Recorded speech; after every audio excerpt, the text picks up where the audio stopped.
Today is day 6 of our 30 Days of Breakthrough Challenge, and today's scripture comes from Psalm 91:1. He that dwelleth in the secret place of the Most High shall abide under the shadow of the Almighty. Before we go any further, let's talk about what the Bible means by the secret place. The secret place isn't a physical location. It's not a special room in your house or somewhere only a few people can find.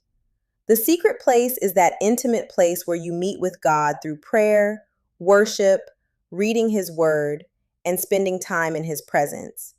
It's the place where you can be completely honest with Him, the place where you bring your fears, your worries, your questions, your dreams, and your gratitude. For some people, that may be a quiet chair in the morning before everyone wakes up. For others, it may be during a walk, a drive to work, or a few moments alone with their Bible. The location isn't what makes it special. God's presence is what makes it special. And notice that the scripture says, "He that dwelleth in the secret place." It doesn't say visits occasionally. It says dwelleth. That means remaining, staying, and making God's presence your home.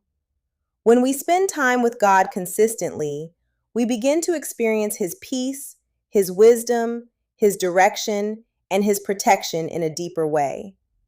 When I think about God's protection, I realize that some of His greatest acts of protection were things I didn't even recognize at the time.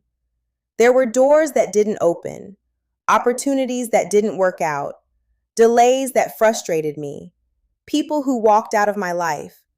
At the time, I may have felt disappointed, but looking back, I can see God's hand protecting me.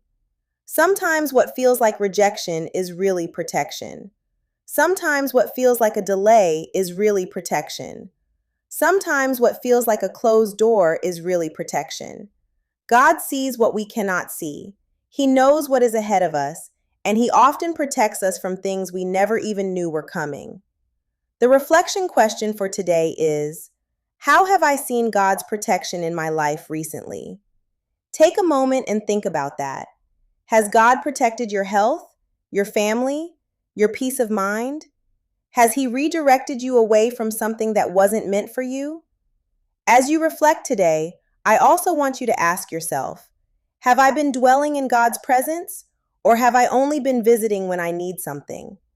God invites us into a daily relationship with Him, not just an emergency relationship. As we continue this breakthrough journey, remember that God's protection flows from His love for His children.